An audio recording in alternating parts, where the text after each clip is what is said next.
से तथा B C को 15 सेकंड से हराता है।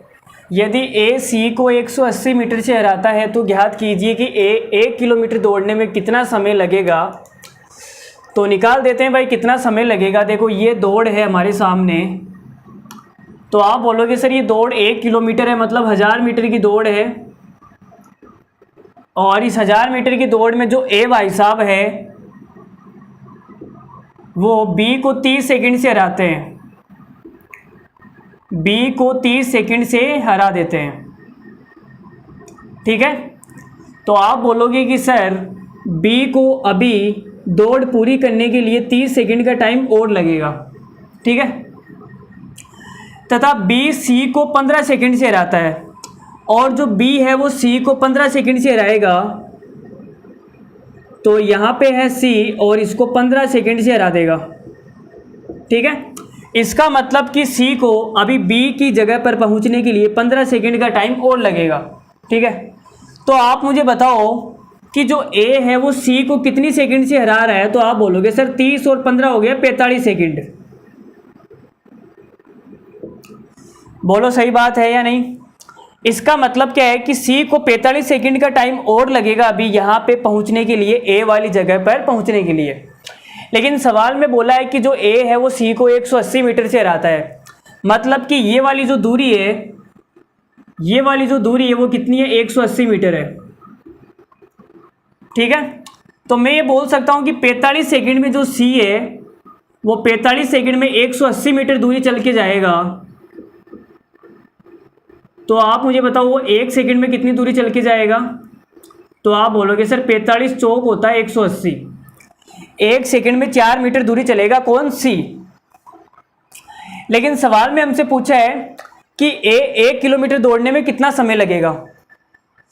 तो एक तरीका तो आपके सामने ये है, कौन सा, कि मैं सी का टाइम निकाल लूँ।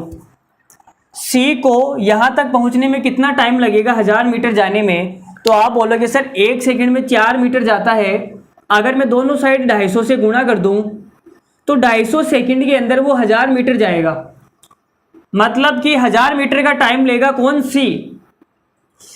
सॉरी, मतलब कि सी है वो 1000 मीटर जाने में 250 सेकंड का टाइम लेगा। ठीक है, तो मुझे बताओ ए को कितना टाइम लगेगा। आप बोलोगे सर ए इसको 45 सेकंड से हराता है, मतलब 45 सेकंड कम लेगा। अगर ये 250 ले रहा है तो ए 205 लेगा। तो हमारा इस सवाल का आंसर आ जाएगा 205 सेकंड। एक तरीका तो ये हो गया, नॉर्मली कोई बच्चा सोच सकता है तो वो ऐसे ही सोचेगा, लेकिन हम इस सवाल को कैसे करेंगे। मुझे बताओ कि जो सी है उसने यहाँ से शुरू किया और यहाँ से यहाँ तक पहुँचने के लिए उसको जितना टाइम लगा उतना टाइम ए को यहाँ तक पहुँचने में लगा होगा। बोलो भाई, अरे जितने टाइम में सी यहाँ से यहाँ तक जाता है उतने टाइम में जो ए है वो यहाँ से यहाँ तक जाता है। सही बात है। इसका मतलब आप बोलोगे सर ये 180 है तो ये कितनी हो जाएगी, 1000 में से 180 माइनस करेंगे तो ये वाली दूरी आ जाएगी 820 मीटर।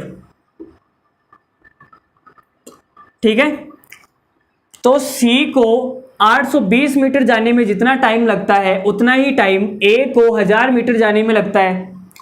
तो निकाल देते हैं, 1 सेकंड में 4 मीटर जाता है तो 820 जाने के लिए कितना टाइम लगेगा। आप बोलोगे सर 820 में 4 का भाग दे दो, तो 4 दूनी 8 और 4 पंजो 20, 205 सेकंड। ठीक है, तो इस सवाल का आंसर कितना आ जाएगा, 205 सेकंड। तो ए से भी आप कर सकते हो अगर आप ऐसे सोच सकते हो सवाल को, वरना मैंने आपको पहले बता ही दिया आप कैसे करोगे। चलो जी 2-3 सवाल और कर लेते हैं फिर छुट्टी कर देते हैं।